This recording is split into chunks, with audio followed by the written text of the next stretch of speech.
Good morning students. I am faculty of Sandipani Higher Secondary School. Today we are going to start our first chapter in class 9 of English subject. ठीक है? The chapter name is The Lost Child. In this chapter we will study about a story of one boy. ठीक है? ये जो chapter name है हमारा the lost child, इसमें एक बॉय की स्टोरी हम पढ़ेंगे। इसमें क्या है कि जो बच्चा रहता है, जो छोटा बच्चा रहता है, वो फेयर में जाता है अपने पेरेंट्स के साथ और वो बहुत एक्साइटेड रहता है, हैप्पी रहता है, because everyone wants to enjoy in fair. हम भी कभी फेयर में जाते हैं, मेला देखने जाते हैं तो सब क्या करते हैं, एन्जॉय करते हैं। उसको स्वीट्स खाना रहता है, टॉयज़ को परचेज करना रहता है, but every time if he is telling to his parents कि I want this, I want that, तो every time his parents denied for everything. अब वो हर चीज़ के लिए क्या कर देते थे, उसको मना कर देते थे। क्या रीज़न रहता था, क्यों मना कर देते थे, इसके पीछे हम ये स्टोरी स्टार्ट करेंगे। ठीक है, तो let us start our story the lost child. It was the festival of spring From the wintry shades of narrow lands and Alice emerged a galley called Humanity. ये जो मेला लगा हुआ था, कब लगा हुआ था, बसंत ऋतु में। बसंत ऋतु जो रहती है उस वक्त एक गांव में मेला लगा था। अब जब मेला लगा रहता है तो गांव में क्या होता है, बहुत उत्साह भरा माहौल रहता है और हर गली में क्या होती है, रौनक ही रौनक होती है। तो जब वो मेले में गया, बच्चा मेले में गया, तो उसने क्या देखा, some walk, some road on the horses, other sad being carried in bamboo and bullock carts. उसने देखा कि जब मेले में जो लोग आ रहे हैं तो कैसे आ रहे हैं, चलते हुए आ रहे हैं या फिर घुड़सवारी से करते हुए आ रहे हैं, कुछ क्या हो रहे हैं, जो बैलगाड़ी रहते हैं उस पर बैठ के आ रहे हैं। तो different types of people coming from the different types of the vehicles. ठीक है। One little boy ran between his father's leg brimming over with life and laughter. क्या होता है कि एक जो छोटा बच्चा है वो अचानक से अपने फादर के पास दौड़ता हुआ जाता है और उनके पैर को क्या कर लेता है, पकड़ लेता है। ब्रीमिंग मतलब कि लेग को कस कर पकड़ लेना। ठीक है, हम देखते हैं जो छोटे बेबीज़ रहते हैं तो बिकॉज ऑफ देयर हाइट, वो छोटी हाइट रहती है, तो जब उनको कुछ बोलना रहता है तो अचानक से क्या करते हैं, ब्रीम कर लेते हैं, मतलब कि कस कर पकड़ लेते हैं। Come child come, called his parents, as he lagged behind, fascinated by the toys in the shop that lined the way. क्या हुआ, जब वो मेले में गया था, अब हम भी जब मेले में जाते तो हमें भी बहुत सारी अलग अलग चीज़ें दिखती है। अब वो तो छोटा बीच बॉय था तो वो क्या कर रहा था, जितने भी टॉयस है वो किस टॉयस से क्या हो रहा था, बहुत अट्रैक्ट हो रहा था। और जैसे जैसे लाइन आ रही थी टॉयज़ की तो वो बार बार उनको निहार रहा था और उसका मन कर रहा था कि मैं इस खिलौने को ले लूँ, उस खिलौने को ले लूँ। तो वो देखते देखते क्या हो गया, अपने पेरेंट्स से पीछे रह गया। उसके पेरेंट्स आगे चले गए और पेरेंट्स से पीछे रह गया। जब उसने अचानक से देखा कि मेरे जो पेरेंट्स हैं वो आगे चले गए तो दौड़ता हुआ गया और उसने क्या कर लिया, ब्रीम कर लिया अपने फादर के लैग को। जब he brim the father of leg तो उसके फादर ने क्या बोला, कम चाइल्ड कम। ठीक है, he hurried towards his parents, he fit obedient to their call, his eyes still lingering to the receding toys. अब उसने क्या करा, अपने पापा से बहुत निवेदन करा, बहुत अच्छे से बोला कि उस जितने भी टॉयज़ की दुकान थी उस तरफ लिंगरिंग आइज से देखा। लिंगरिंग आइज मतलब कि सुस्त आँखों से देखा और उसने बोला, as he came to where they had stop to wait for him, he could not suppress the desire of his heart, even thought he well knew the old cold stare of refusal in their eyes. उसको पता था कि अगर मैं मेरे parents को बोलूँगा कि मुझे ये चीज़ चाहिए तो भी वो क्या करेंगे, मुझे मना करेंगे। पर उसके जो दिल में बात थी उसने बोल दी कि पापा I want this toy, but what is parents did, they refused. ठीक है, उसके पेरेंट्स ने मना कर दिया। आई want that toy he pleaded, वो जिद करने लगे कि मुझे ये वाला खिलौना चाहिए ही चाहिए। ठीक है, his father looked him red eye in his family tyrants way. क्या, टायरेंट्स वे मतलब कि जो एकदम तानाशाह लोग होते हैं, जो कि हर कोई उनसे डरता है, जिसको हम बोल सकते हैं हिटलर लोग होते हैं। तो जब उसने अपने पापा को बोला कि आई वॉन्ट दिस टॉय, वो जिद करने लग गया। उसने पहले तो अच्छे से बोला, बहुत पीसफुली बोला, फिर निवेदन करा, सब कुछ करा, बट उसके जो फादर थे वो तब भी नहीं माने। और फिर उसके पापा की आँख कैसी होगी, लाल हो गए और वो तानाशाह रूप में देखने लग गए। His mother, melted by the free spirit of day, was tender and giving him her finger to hold, said, "Look, child, what is before you?" फिर उसकी जो मम्मा थी वो कहीं ना कहीं मेल्ट हो गई। उन्होंने उसको प्यार से समझाया, अपना हाथ दिया और उसको बोला कि तुम मेरा हाथ पकड़ो, हम आगे और चलते हैं और आगे और देखेंगे क्या क्या है। ठीक है। It was a flowering mustard field, pale like melting gold as it swept across miles and miles of even land.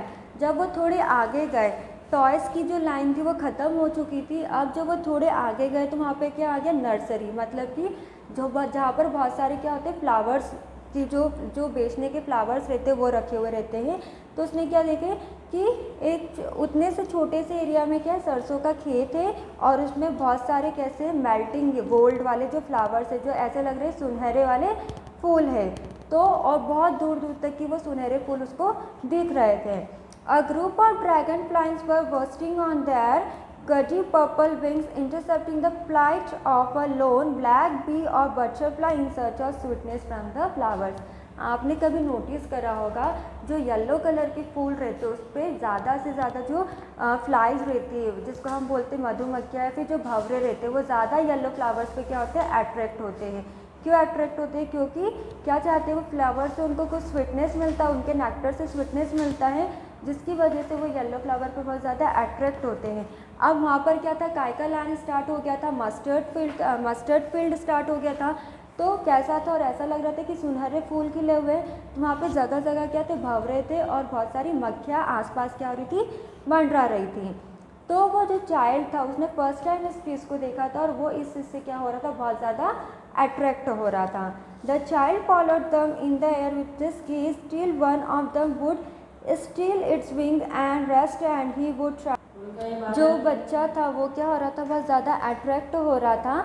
तो वो क्या चाहता था कि जितने आसपास उसको भंवरे दिख रहे थे, जितने आसपास उसको फ्लाइज दिख रही थी, क्या चाह रहा था कि काश मैं इनको पकड़ लूँ। पर आप लोग ने भी देखा होगा जब हम पकड़ने जाते तो क्या होते थे, फ्लटरिंग हो जाते या फिर फ्लैपिंग हो जाते, मतलब कि या तो वो उस जगह से चले जाते और पूरी तरह से क्या हो जाते, पूरी तरह से उड़ जाते हैं। ठीक है। When he had almost got in his hands, then his mother gave a cautionary call, "Come, child, come onto the footpath." क्या हुआ, एक टाइम ऐसा आ गया कि वो कहीं ना कहीं उन फ्लाइज को पकड़ने ही वाला था, उसके हाथ में वो फ्लाइज आने ही वाली थी। अचानक से उसकी मम्मा ने आवाज़ दी कि बेटा आ जाओ, अब हमें दूसरी जगह पर जाना है। He ran towards his parent galley and walked abreast of them for a while, being however soon left behind, attracted by the little insects and worms along the footpath were streaming out from their hiding places to enjoy the sunshine. जैसे ही उसकी मम्मा ने उसको आवाज़ दी, वो जाने की कोशिश कर रहा था कि उसकी मम्मा के पास चले जाए और वो जाने ही वाला था। पर क्या हुआ, इतने में वापस से वो इंसेक्ट से, जो छोटे छोटे इंसेक्ट से, उनसे क्या हो गया, बहुत अट्रैक्ट हो गया। वो वापस से क्या हो गया, अपने पेरेंट्स से कैसे हो गया, पीछे छूट गया। वापस से उसके पेरेंट्स कैसे हो गए, आगे की तरफ चले गए और वापस से वो पीछे हो गया। Come child come, his parents called from the shade of a group where they had seated themselves on the edge of a wall. He ran towards them. अब क्या हुआ कि उसके जो पेरेंट्स थे वो कहाँ पर जाके बैठ गए, जो फेयर में जो हमने लैंड देखी थी, किसकी लैंड देखी थी, मस्टर्ड फील्ड की जो लैंड देखी थी, उसके साइड में क्या था, ग्रूव था। ग्रूव मतलब कि one type of a park, एक छोटा सा पार्क था। तो उसके जो पेरेंट्स थे वो पार्क में जो शेड बनी थी, शेड मतलब जहाँ पर इजीली क्या हो जाए, छाँव मिल जाए, तो वहाँ पर जाकर बैठ गए और वहाँ से वो क्या करने लगे, उसे बुलाने लगे कि कम चाइल्ड कम। और जैसे ही उन्होंने उसको बुलाया तो वो वापस से वहाँ पर ग्रुप पर जाने लगा, मतलब कि पार्क में जाने लगा। A shower of young flowers fell upon the child as he entered the grove, and forgetting his parents, he began to gather the raining petals in his hands. अब जैसे ही वो ग्रुप में एंटर होने गया तो क्या हुआ, उस बच्चे के ऊपर क्या स्टार्ट होने लग गए, पेटल्स, जो फ्लावर होते हैं उसकी पंखुड़ियाँ क्या होने लगी, उस पर गिरने लग गई। अब वो जैसे ही एंटर होने जा रहा था तो वो उसके दिमाग में इतना नहीं रहा कि मुझे मेरे पेरेंट्स के पास जाना है। वो कहाँ पर, वो पूरे जो फ्लावर्स की पेटल्स थी उसको क्या करने लगे, इकट्ठा करने लग गया। ठीक है। But lo, he heard the cooing of doves and ran towards his parents shouting, the dove, the raining petals dropped from his forgetting hands. क्या हुआ, जैसे वो फ्लावर्स जो गिरे थे, फ्लावर्स जब उसकी पंखुड़ियाँ उस पर गिरी थी तो वो क्या करने लग गया था, गैदरिंग करने लग गया था, इकट्ठा करने लग गया था। पर जब वो इकट्ठा करने लग गया था तो क्या हो गया कूइंग ऑफ डोर्स मतलब कि जो कबूतरों की जुताई जो होती है, बहुत सारे कबूतर क्या हो गए, बहुत सारे कबूतर आ गए और वो इतना डर गया और चिल्ला के वो कहाँ पर चले गए, अपने पेरेंट्स के पास चले गया और बोलने लग गया तो डव मतलब कि कबूतर कबूतर। द रनिंग पैटल्स और जो उसके हाथ में जितने भी पैटल्स थे जो उसने इकट्ठे करे थे वो वहीं छोड़कर चले गया और भूल गया कि मुझे ये जो पैटल्स है जो मैंने इकट्ठे करे थे मुझे अपने साथ लेकर जाना था। Come child come, they called to the child who had now gone running in wild capers round the banyan tree, and gathering him up they looked the narrow winding footpath which led to the fair through the mustard fields। अब वापस से जो उसके parents थे वो group में से कहाँ पर जाने लगे, दूसरे फुटपाथ पर जाने लगे, मतलब कि दूसरी लैंड पर जाने लगे। और क्या था वहाँ पर एक बहुत बड़ा सा बनियान ट्री था जिसके ऊपर क्या थे, कैपर्स थे, वाइल्ड कैपर्स। कैपर्स क्या होते हैं, सपर फल होता है, मतलब कि एक जंगली टाइप का फल होता है जो कि इमैच्योर होता है, जिसके बीज कैसे रहते हैं, बहुत छोटे छोटे रहते हैं, and it is not useful for eating purpose, जिसको कि हम खा नहीं सकते हैं। तो जब उसके जो पेरेंट्स थे वहाँ पर चले गए तो क्या हुआ, उसके पेरेंट्स के पास वापस से भाग कर गया और उसने क्या करा, वो वाइल्ड कैपर्स को क्या करने लगा, इकट्ठा करने लगा। और जब वाइल्ड कैपर्स को इकट्ठा करने लगा तो उसने क्या देखा कि एक और फुटपाथ पर क्या है, उसी मेले में क्या है, मस्टर्ड फील्ड्स उसे वापस से देखने को मिले। As they near the village the child could see many other footpaths full of throngs covering to the whirlpool of the fair, and felt once replied and fascinated by the confusion of the world he was entering। अब जैसे कि अब fair में उसने क्या देखा, fair में उसने टॉय की लैंड देखी, फेयर में उसने मस्टर्ड फील्ड की लैंड देखी, फिर उसने फेयर में क्या देखा, बहुत जो डिफरेंट टाइप्स के जो गोल्डन फ्लावर्स थे वो देखने को मिले। और इतना सब कुछ देखने को मिला तो वो सोच में पड़ गया कि मैं कौन सी दुनिया में आ गया हूँ, जो मैं मेरी दुनिया से निकला हूँ, क्या मैं दूसरी दुनिया में आ गया हूँ। उसको बहुत ज़्यादा कन्फ्यूजन होने लगा क्योंकि हर जगह उसको क्या दिख रहे थे, बहुत सारे लोग दिख रहे थे, हर जगह उसे बहुत नई नई चीज़ देखने को मिल रही थी। जो वो कुछ चीज़ खरीदना भी चाहता था तो उसको उसके पेरेंट्स क्या कर देते थे, डिनाइड कर देते थे, मना कर देते थे। तो वो बहुत ज़्यादा कन्फ्यूजन में भी था और कहीं ना कहीं बहुत ज़्यादा एक्साइटेड भी था। As sweetmeat seller hawked gulab jamun, rasgulla, barfi, jalebi at the corner of the entrance, and a crowd pressed around his counter at the foot of an architecture of many colored sweets decorated with leaves of silver and gold। अब वो जैसे ही दूसरे corner पर गया, fair के दूसरे corner पर गया तो उसने क्या देखा, आप लोग ने भी देखा होगा जो फेयर रहता है तो उसमें स्वीट्स की भी शॉप रहती है, स्वीट्स की भी लेन रहती है। तो उसी तरह से एक स्वीट सेलर की आवाज़ आने लगी, गुलाब जामुन, बर्फ़ी, रसगुल्ला, ये सब आवाज़ आने लगी और बहुत सारे लोग उसके पास इकट्ठे थे। क्यों? क्योंकि अब जो भी स्वीट्स रहती, most of the people like sweets, तो खरीदने के पर्पज़ से गए थे और बहुत सारे लोगों की क्या थी, वहाँ पर भीड़ थी। और जो कलर्ड स्वीट्स थे वो स्वीट्स कैसे थे, एकदम रंग बिरंगी थी। कैसे थे, उनको पत्तियों से सजाया था, उन पर सिल्वर और गोल्ड कलर की जो जिलेटिन कवर रहती उससे सजाया गया था। तो इस तरह से लोगों बहुत अट्रैक्ट हो रहे थे और वो सब चीज़ें क्या करना चाह रहे थे, खरीदना चाह रहे थे स्वीट्स को। The child started open eyes and his mouth water for the barfi that was his favourite sweet. अब वो बच्चा क्या कर गया, बहुत अच्छे से वो बर्फ़ी को देख रहा था और उसके मुंह में क्या आ गया, पानी आ गया। क्यों आ गया? क्योंकि उसको बर्फ़ी जो मिठाई है वो क्या बहुत ज़्यादा पसंद थी। I want that barfi, he slowly murmured, but he half knew has he begged that his plea would be not be heeded, because as the parents would say he was greedy, so without waiting for an answer he moved on। उसके मुंह में तो वैसे भी पानी आ ही रहा था, वो चाहता था कि है ना क्या कर सके कि अपने पेरेंट्स को बोल सके कि मुझे बर्फ़ी खाना है। पर क्या हो रहा था, उसे इतना समझ में आ गया था कि मैंने टॉय के लिए बोला तो मना कर दिया, मैंने बोला कि मुझे जो गोल्ड फ्लावर्स है वो चाहिए उसके लिए मना कर दिया, अब मैं बर्फ़ी के लिए भी बोलूँगा तो मेरे पेरेंट्स क्या कर देंगे, मुझे आसानी से मना कर देंगे। और उसने मन में ही बोला कि मुझे बर्फ़ी खाना है, पर उसने अपने पेरेंट्स को नहीं बोला और वहाँ से वो चुपचाप क्या हो गया, चले गया। Understood this much story everyone. तो जब वो वहाँ से गुज़रा, वहाँ से निकल गया जहाँ पर स्वीट मीट की सेलर की जो शॉप थी, जहाँ पर वो स्वीट सेलर जो था बेच रहा था, और वो वहाँ से जो बच्चा था इजीली चले गया।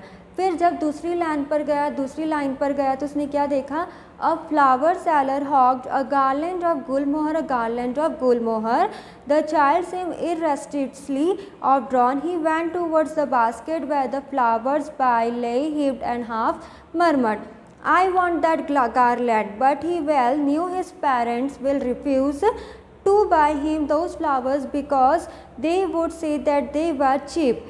So without wasting time for an answer he moved on. अब जैसे ही वो थोड़ी आगे गया तो उसको क्या दिखा, एक फूल वाला दिखा। अब फूल वाला क्या चिल्ला रहा था, क्या बोल रहा था कि गुलमोहर का पौधा है, गुलमोहर का पौधा है। ठीक है, उसने अपनी जो आंखें थी वापस से अपनी आंखों से क्या करना, देखना स्टार्ट करा गुलमोहर के पौधे को।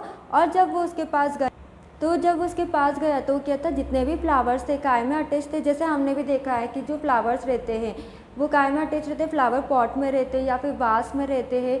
तो जो गुलमोहर का था पौधा, गुलमोहर का जो पौधा था वो काय में था, एक हिप में था, मतलब कि कुप्पी में लगा हुआ था, जिससे कि वो क्या चाहता था कि इसको मैं खरीद लूँ और अपने घर लेकर जाऊँ। पर उसे इतना पता था कि again if I will request from my parents तो again they will denied me and they will not listen. मुझे पता है अगर मैं उनको बोलूँगा कि मुझे ये डलिया चाहिए, गुलमोहर की डलिया चाहिए, मुझे गुलमोहर का पॉट चाहिए, तो वो लोग नहीं मानेंगे और मुझे वापस से बोलेंगे कि ये बहुत सस्ता है, ये बेकार है, हमारे किसी की काम का नहीं है, एंड दे विल डिनाइड। तो वो वापस से क्या हो गया, उसने बिना पूछे और उसको आंसर पता था और वो वहाँ पर से वापस से वो गुलमोहर के लैंड से क्या हो गया, चले गया। So today we discuss half of the story, जिसमें कि हमने देखा कि जो बच्चा रहता है वो फेयर में आता है, वो हर चीज़ को एंजॉय करना चाहता है, टॉयज़ लेना चाहता है, कुछ खाना चाहता है, कुछ खरीदना चाहता है, but every time his parents always denied, कुछ ना कुछ रीज़न की वजह से वो हमेशा डिनाइड कर देते थे, रिफ्यूज़ कर देते थे। In next class we will continue our this chapter of class 9th, the lost child. Thank you.